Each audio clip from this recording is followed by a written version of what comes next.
the new uniforms. The Lions said today, April 18th, they put the.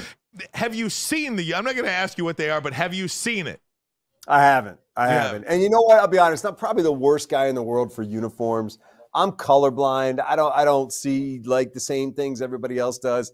I'm not a huge uniform guy. I hope they look great. I hope it's cool. I hope people love them. But I mean, people can really get into piping and this and that and the colors. And I don't know, man. It just has never really been my thing. But look, it's a new look. I hope it's cool, and I'm into it.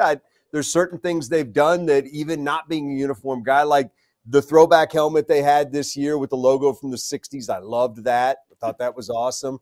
And we'll see what they do. But the one thing I was told a ways back was that the numbers would be easier to read. That's what I was going to say to you. That's all you care about. Which for me is what this guy cares about. Exactly. Because the current numbers, the difference between like a 6, an 8, and a 9 is like that much fabric. And it's like, come on, man. So it's that's the only thing I know. Other than that, we're all going to find out together. Yeah, speaking of numbers, BetMGM has the Lions 10.5 in terms of the number 4 win total for this season. We talked about it last year. Detroit Lions caught a lot of people, whether they believed in the Lions or not. The Lions believed in themselves, and they caught a lot of people, but they were just flat out better. This year, being that they got to an NFC Championship game, schedule is going to be a little tougher. We looked at it. What do you think in terms of how good Detroit could be this year versus how good they were last year in the win total? Yeah, your schedule's tougher in 3 games because you get 3 first-place teams. So that's kind of the year-to-year thing depending upon where you finish off. Look, I don't think last year after winning 8 out of 10 to finish the previous season, getting off to a good start, beating the Chiefs in the first game of the season, that they caught anybody by surprise. I think they were getting people's best shot. I just think this is a tough league, man. Most games are winnable or losable going into the fourth quarter. This year, they made a lot of plays to win those games and figure out a way to get it done at the end of the year. And I have no doubt this coming season is going to be the exact same. Now, that said, you hope that they went out and are going out because it's ongoing and took care of some of the deficiencies that they've had. They like coming out of Orlando, I can tell you they love Davenport. They love their experience with him.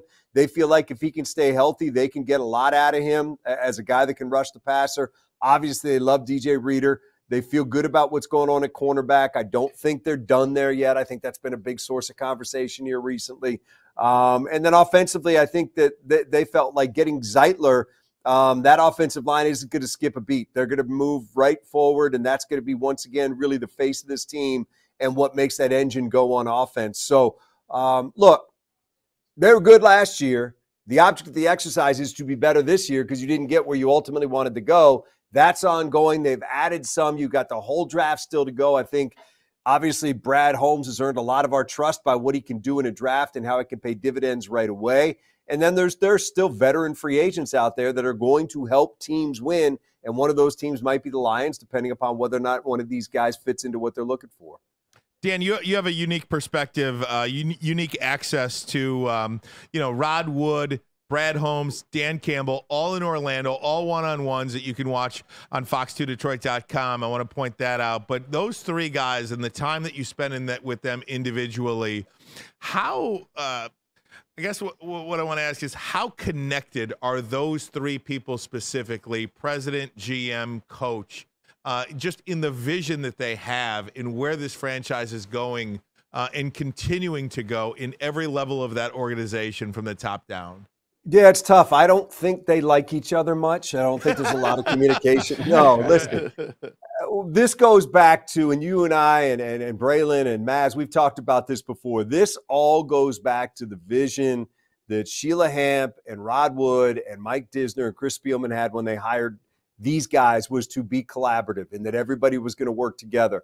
And look, I did ask, and if you watch those interviews, you saw me ask, what has made this work, Rod? And I asked Brad Holmes, what has made this work? Why were you able to do what so many teams in Detroit haven't done for decades? And everybody talks about collaboration. Everybody talks about the fact that people have a voice. And ultimately, the buck has to stop somewhere, and that's with Campbell and with Holmes.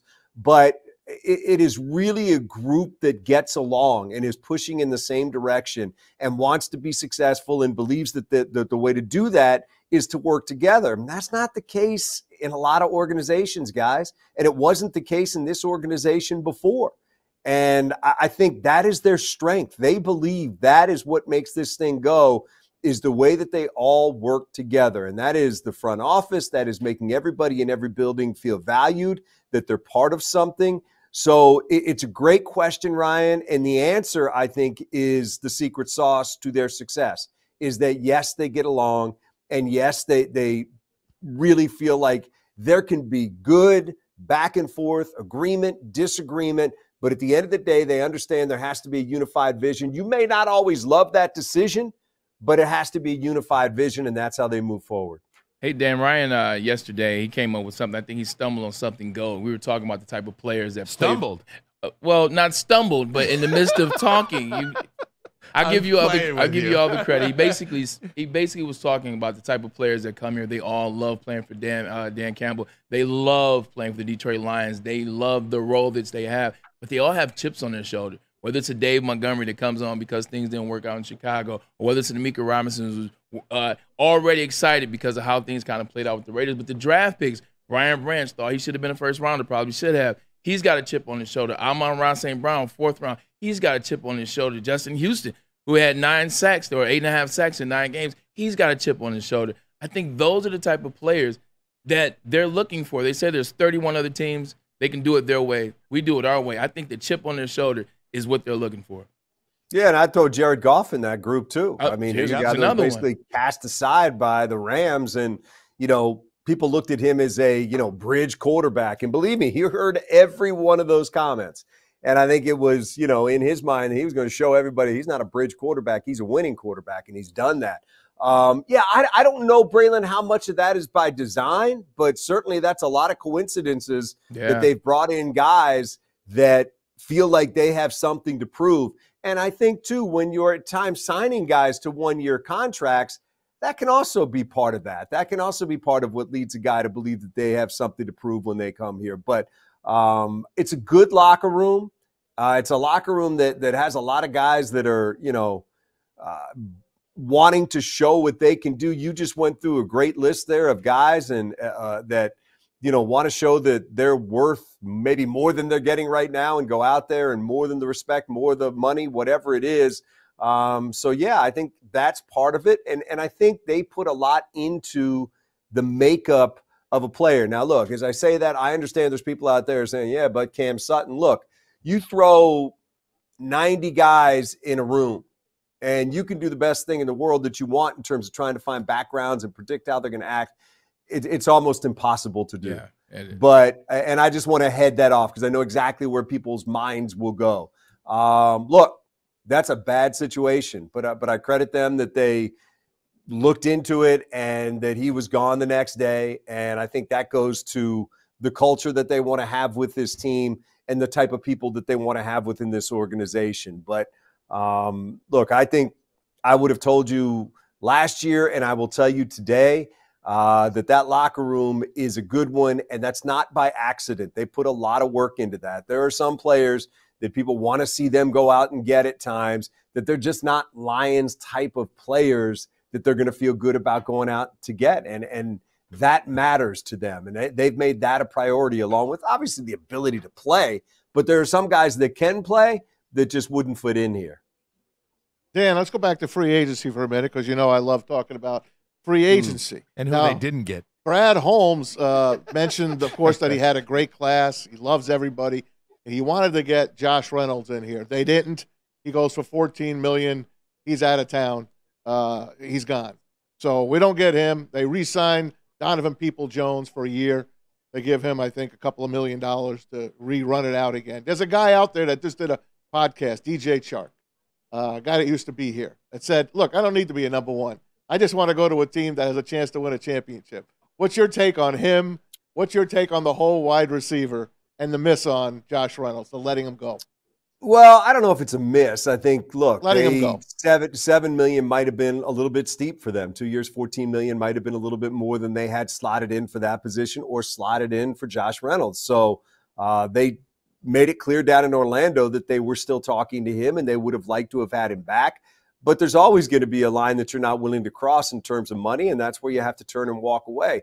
Chark, look, I'm never going to say never because something could happen and maybe the price fits and he's a guy that they're looking for. But guys, I wouldn't be surprised to see them draft a receiver. And I'm not going to be surprised if we see another veteran added at some point. I don't know if it'll be DJ Chark.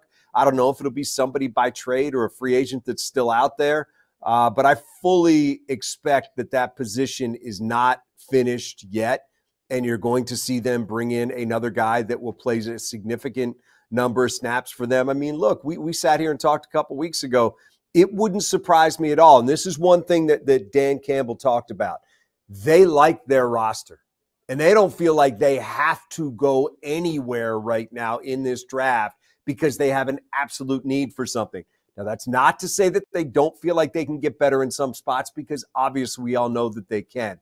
But as I said last week on the news, you could go play a game right now. Once they sign Zeitler, you can go play a game. Yep. So that frees them up a little bit in the draft. And look, it wouldn't shock me if they drafted a receiver at 29. There's some really good receivers in this draft. We've talked about that before. So could it be a veteran? Could it be somebody in this draft? Absolutely. Could it be a DJ Chark? Look, I know they like the person.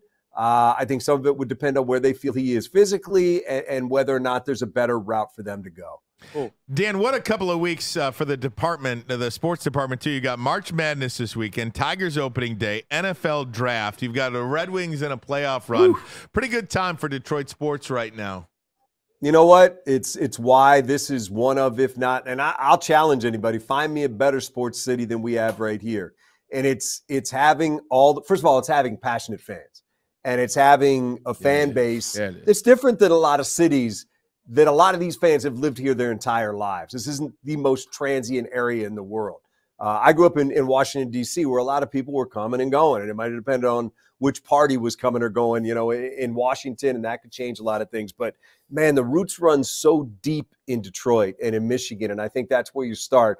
Then you take the fact that you have all four majors. Then you take the fact that you got two major programs in Michigan and Michigan State within distance. And then look at what someplace like Oakland U does, dipping their toe into the pool and winning an NCAA game and going to it next weekend. We're hard to beat, man. I mean, you look at Chicago. Illinois is 3 hours away, okay? You look at New York. I mean, Rutgers, okay.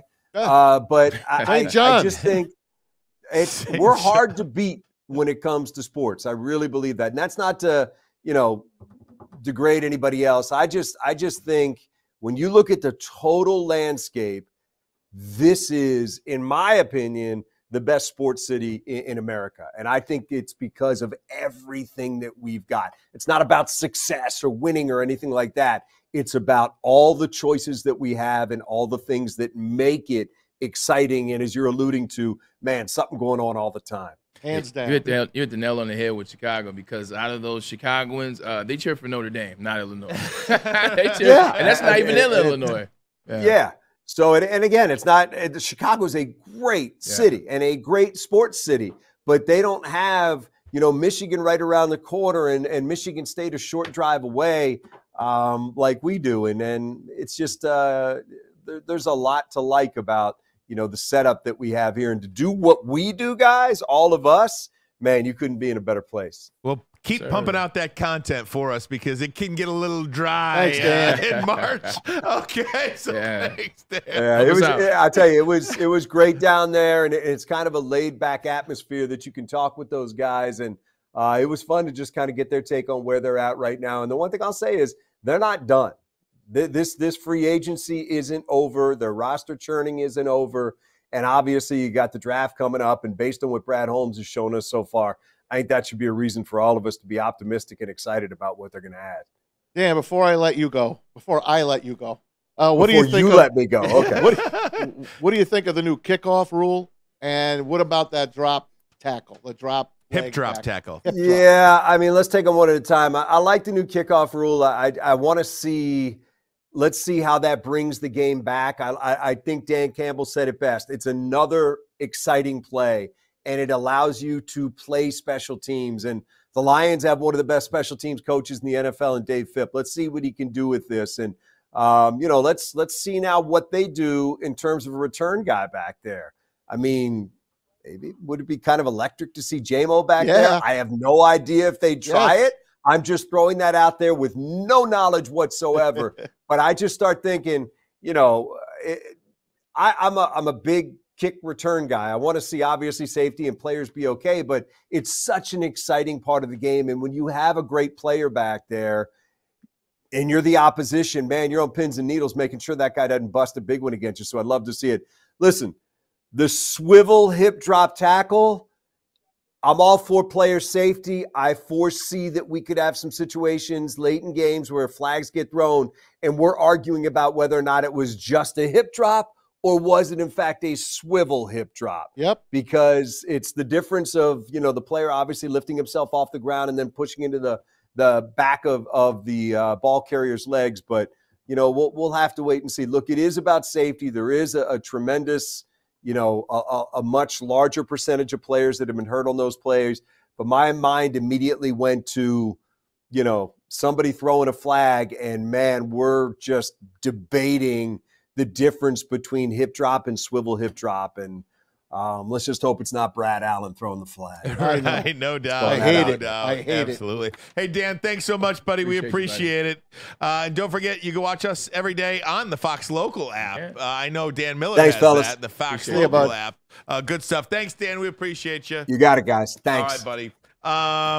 You know, the Chiefs, you know, talking about the kickoff too. Yeah. The Chiefs signed some rugby star today. Yeah. And they want him to be on that kickoff return. It's like these new innovative things that, yeah, the Kansas, they obviously want him to be like an offensive player as 100%. well, a wide receiver, but they signed him with the thought that he could be Specialize in a these spaces. weapon on that new kickoff return too. So a lot of teams doing a lot of different things with the new kickoff. Yep. Yeah, 100%. Yeah, knowing how to operate in that space, a lot closer in rugby football where you start, so a lot closer in the NFL now. Get somebody that has that knowledge already, kind of work them into the system. Always trying to stay one step ahead of the game, Ryan. That's right. Jamison Williams has to be your kickoff return guy.